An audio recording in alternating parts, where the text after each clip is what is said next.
Olá, a partir de agora você acompanha o programa Unifra Entrevista e o tema do programa desta semana é a relação entre jornalismo e teatro.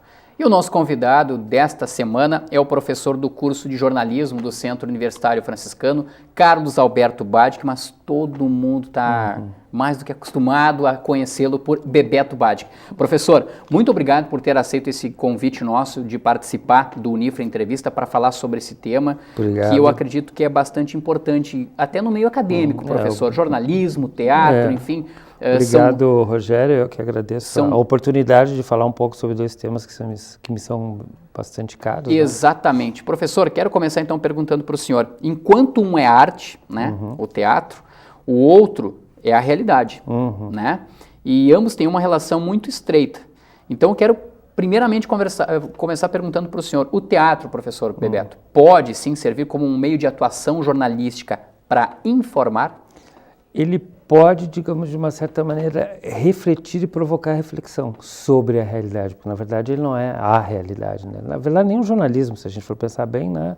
A gente não está reproduzindo o real, né? Nós estamos comentando sobre algo que aconteceu, mas o teatro tem esta capacidade de colocar uma pessoa dentro de uma caixa preta, que durante uma hora e meia vai estar ali de corpo e alma vendo o que acontece, e isso vai provocar o quê? Reflexão.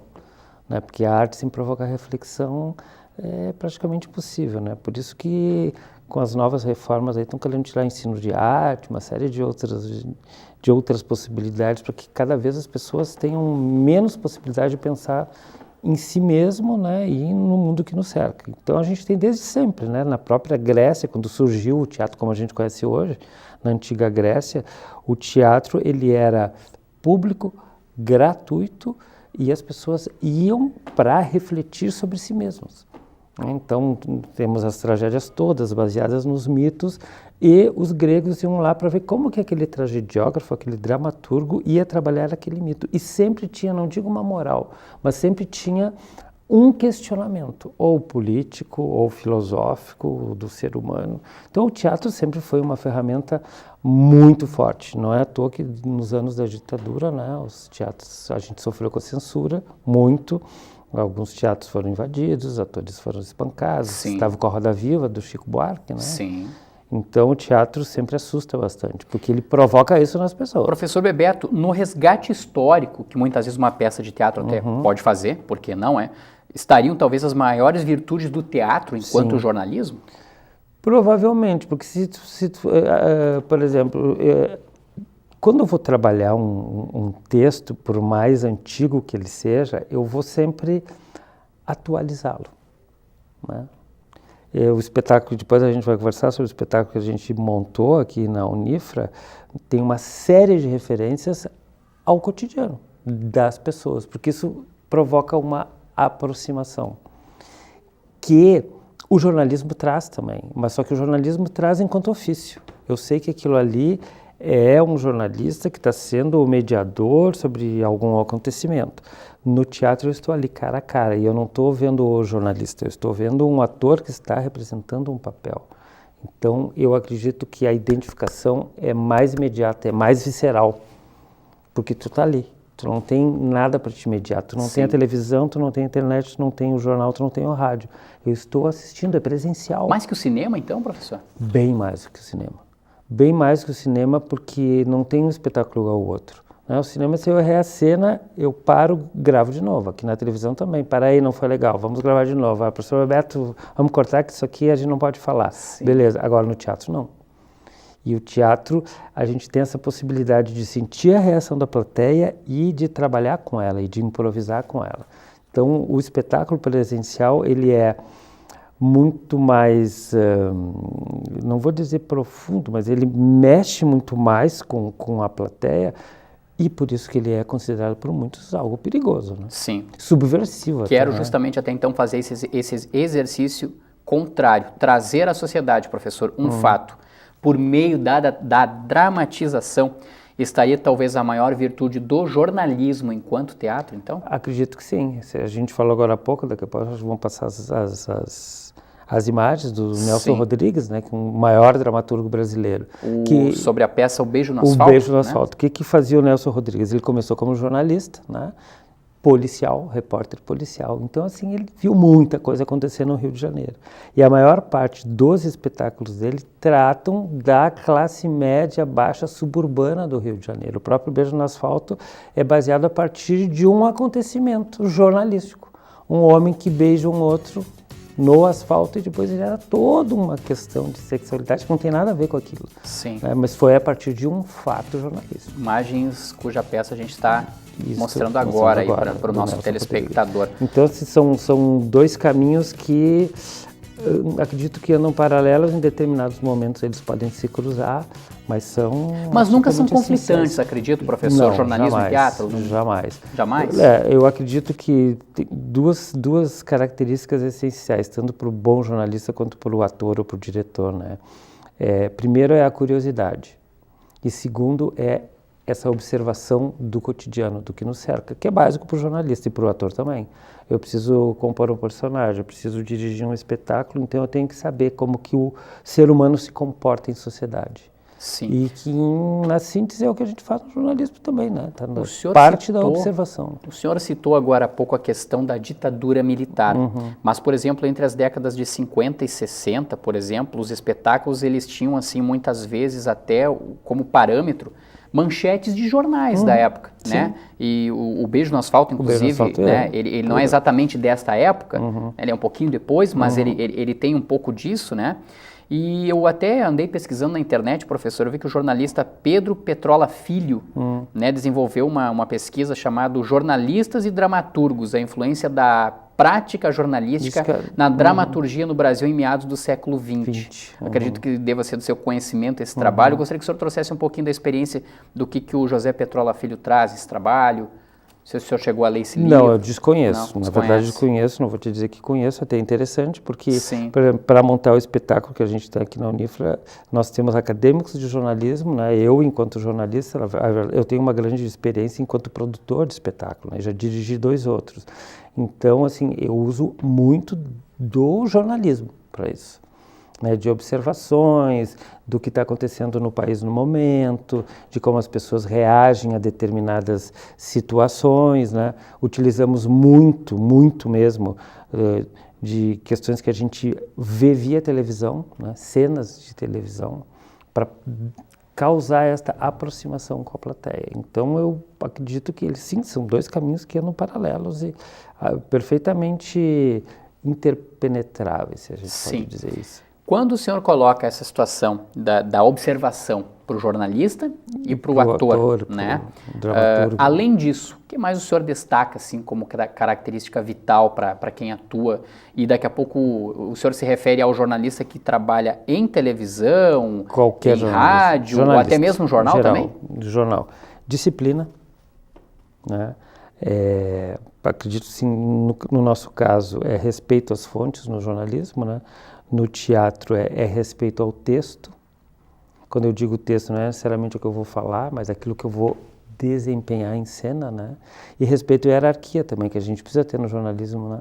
Eu tenho uma pauta X para cumprir, eu vou cumprir aquela pauta. E ali é respeito ao diretor, que também é respeito à hierarquia, né? Ao diretor de cena, ao figurinista, então a toda a equipe. E o jornalismo não se faz sozinho, assim como o teatro não se faz sozinho. Mesmo que seja um espetáculo solo, que eu não gosto de chamar monólogo, que parece que é monótono, né?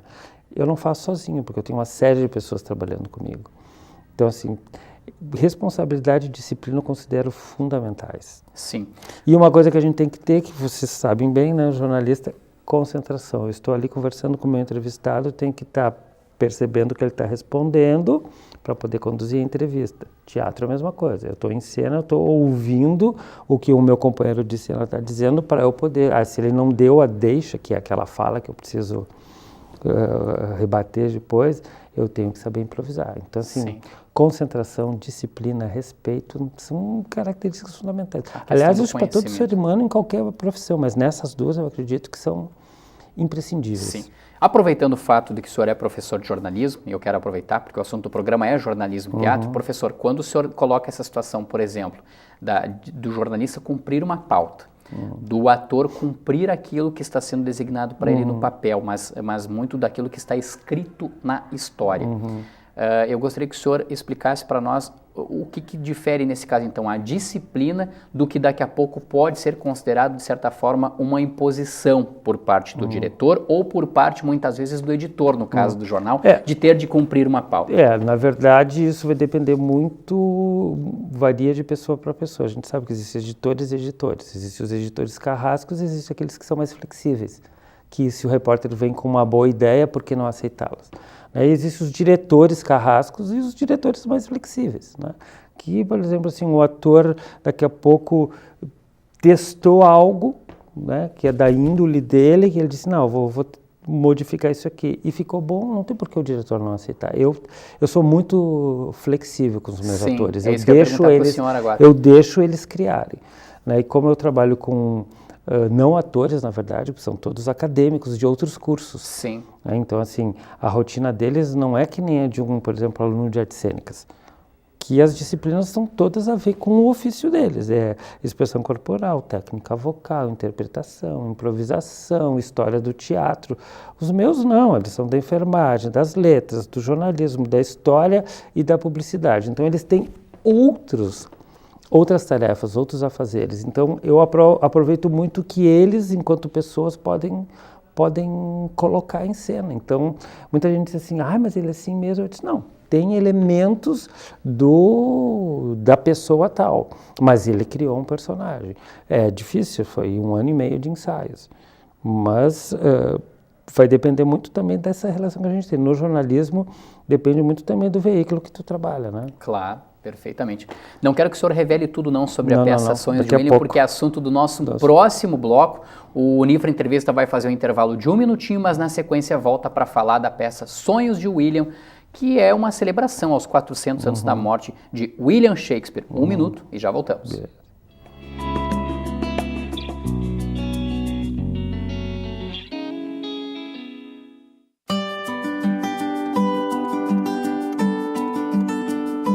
Ela conquista tudo que eu não consegui conquistar. Quero que ele seja um grande homem, né? Tenha um futuro brilhante pela frente.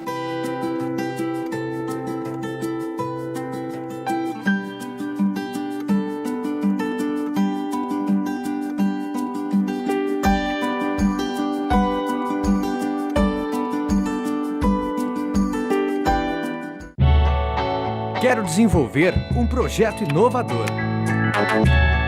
Quero criar um novo método para ensinar pessoas.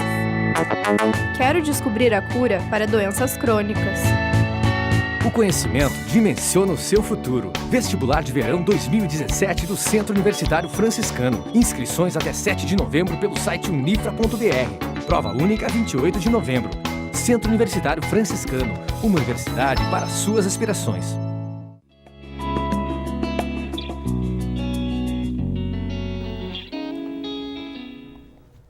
Estamos de volta com o programa Unifra Entrevista. Muito obrigado para você que também nos acompanha pelo Unifra Online, o nosso canal do YouTube. O Unifra Entrevista desta semana fala sobre a relação entre jornalismo e teatro. O nosso convidado é o professor Carlos Alberto Badic, mais conhecido como Bebeto Badic, professor do curso de jornalismo do Centro Universitário Franciscano. O senhor falou bastante para nós sobre a relação do jornalismo e do teatro no primeiro bloco, professor, e até já deu alguns pitacos, algumas ideias do que seria o nosso assunto nesse segundo bloco, claro. Falando sobre a peça teatral Sonhos de William. Uma ideia sua, uma criação sua, a partir da celebração dos 400 anos da morte, né? Isso, que foi agora dia 23 de abril. No último dia 17 de setembro houve a encenação dela no Teatro 13 de Maio. Isso, que foi um sucesso, felizmente. Exatamente. Mais recentemente, na última quinta-feira, também aqui no Centro Universitário Franciscano. Quero saber de onde que surgiu a ideia de trabalhar com os alunos, professor? O senhor até já citava, alunos de várias graduações aqui no Centro Universitário Franciscano. Eu sempre trabalhei com produção de espetáculos, né? Fora de em Santa Maria, fora de Santa Maria, enfim, no centro do país. E eu sempre tive vontade de criar um grupo. E como eu estava na Unifra, uma vez eu olhei no plano PPDI, o Plano Pedagógico Institucional, que a instituição iria, né, estimular a criação de grupos artísticos culturais. Sim. E aí, num súbito, assim, fui conversar com a irmã Irani, apresentei para ela a proposta de criar um grupo de arte aqui. E ela gostou bastante e aí me orientou que entrasse como projeto de extensão. Então entrei, o projeto foi aprovado em 2011 e a partir de 2012 a gente começou a criar o grupo se chama Todos ao Palco, né? Criamos esse grupo e em 2014 apresentamos o primeiro espetáculo chamado Pedro Viajante. Apresentamos 2 vezes na Praça do Marinho, no Teatro 3 de Maio, aqui e ainda fizemos algumas escolas. E aí depois entrei com outro projeto para esse do Shakespeare. Na verdade eu recebi de presente de uma colega muito querida, a professora Daniela Nerassi, que era a nossa professora aqui, no Amigo Secreto de final de ano, ela me deu um livro chamado Como Shakespeare Tornou-se Shakespeare. Eu comecei a ler e me dei conta de que em 2016 seriam 400 anos da morte do Shakespeare. Sim. E pensei assim, esse livro mostrava os processos criativos, de como ele criava as peças. Eu disse, o que o Shakespeare faria se ele resolvesse chegar no Brasil hoje, em Santa Maria, em 2016? Como que os personagens dele reagiriam a essa situação. E o espetáculo surgiu a partir disso. Durante 1 ano e meio ensaiei com esses não atores, que hoje eu já posso dizer que são atores, assim, com A maiúsculo, essas situações. Então a gente estudou muito sobre o Shakespeare, vimos filmes, lemos as peças e pegamos alguns personagens de algumas obras e tiramos toda a carga de tragédia e transformamos num espetáculo bem humorado. E mantivemos alguns personagens-chave, Romeu, Julieta, Hamlet, Megera Domada, Sim. o Rei Lear com as suas filhas, e fizemos uma reconfiguração do Shakespeare. Essa foi a gênese, ou seja, desde 2012 que eu trabalho com teatro dentro da instituição. Né? Perfeito, professor, muito legal. Bom, não deixa de estar trabalhando com esses alunos, professor, interpretação, voz, postura, leitura, desinibição. Né? Exatamente, são componentes que, principalmente para os alunos do curso de jornalismo e publicidade e propaganda, isso é muito importante, né? Tanto que surgiu a proposta agora de criar-se no curso uma disciplina que vai trabalhar isso, com a professora Carla. Então é bem provável que em breve a gente já tenha uma disciplina que trabalhe um pouco mais as questões corporais, vocais, que vai ser importante, Sim. né? Uma pergunta que até surgiu aqui no intervalo agora, a gente estava há pouco rodando imagens, né, dos ensaios, né, com os alunos, e aí o senhor me dizia aqui no intervalo, sabe, Rogério, que eu sou contra filmar um espetáculo teatral. Eu não gosto. Explica para nós por quê, professor, porque é um espetáculo para ser presencial, para ser visto ao vivo, para sentir. Foi o que eu falei antes, estar na caixa preta durante 1h30 vivenciando aquilo que eu estou vendo. É diferente de eu ter um dispositivo. O senhor acha que quando se filma uma peça, ela acaba se transformando daqui a pouco numa novela ou até num filme? Não, se transforma num produto audiovisual, que é diferente. Né? Principalmente porque eu vou ter porque no cinema quem faz a escolha do plano é o diretor. No teatro quem faz a escolha do plano é o espectador. Então eu perco essa possibilidade de eu estar ali, enxergar o todo e, por exemplo, eu gostei daquele ator, aquele que eu vou acompanhá-lo. Então, eu vou ter o meu ângulo, eu vou ter o meu close, no caso. Eu não gosto, assim, particularmente não gosto, só quando é preciso para enviar para alguém para ver, mas eu prefiro não, eu prefiro que as pessoas assistam e sintam. Ah, mas vai ter em vídeo? Eu disse, não, eu não gravo em vídeo. E também, assim, não permito que grave tudo em vídeo. Peço para as pessoas não gravarem. Eles estão aqui para assistir o espetáculo. Então, não fiquem gravando para depois ficar em casa mostrando para os amigos. Que seja uma experiência única para quem está ali. Não é a mesma coisa. Como é que foi, professor, trabalhar com um grupo de alunos das mais variadas graduações do Centro Universitário Franciscano? O senhor falava da enfermagem, publicidade, jornalismo, letras e história. Letras e história, São né? 5 graduações. Eles têm outras atividades, como o senhor já até relatou para nós. E aí, como é que é a vivência, a questão dos ensaios? Um dia uma pessoa acorda de um jeito, outro dia acorda de outro, e aí como é que o senhor lida com isso? Eu lido o seguinte, se não estiver bem, não vem para o ensaio.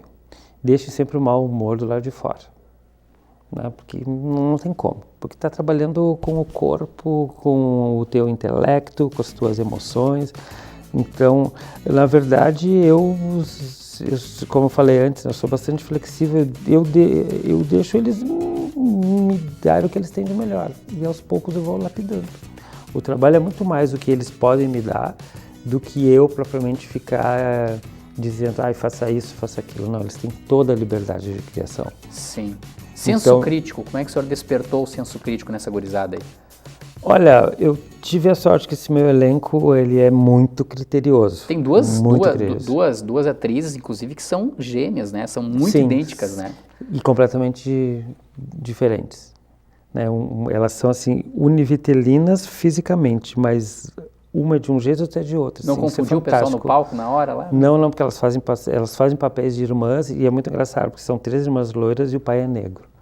E a gente brinca com isso, que elas são adotadas, que não são do mesmo sangue. Porque tem toda aquela história, eu sou nobre, eu tenho sangue azul. Como tem sangue azul? Teu pai é negro, tu é loira.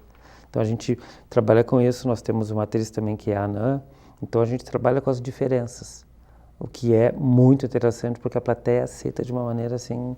Era isso que eu ia perguntar para o senhor, principalmente no Teatro 13 de Maio, como foi a receptividade do público? Foi muito calorosa, muito calorosa, foi espetacular, a gente não esperava tanto, porque nós temos algumas tiradas, que a gente chama assim, né, alguns textos cômicos, e foram muito bem recebidos. Claro, como eu já tenho uma experiência, eu trabalhava com os alunos, deem o tempo da risada da plateia. Eles vão rir, então esperem, não falem em cima.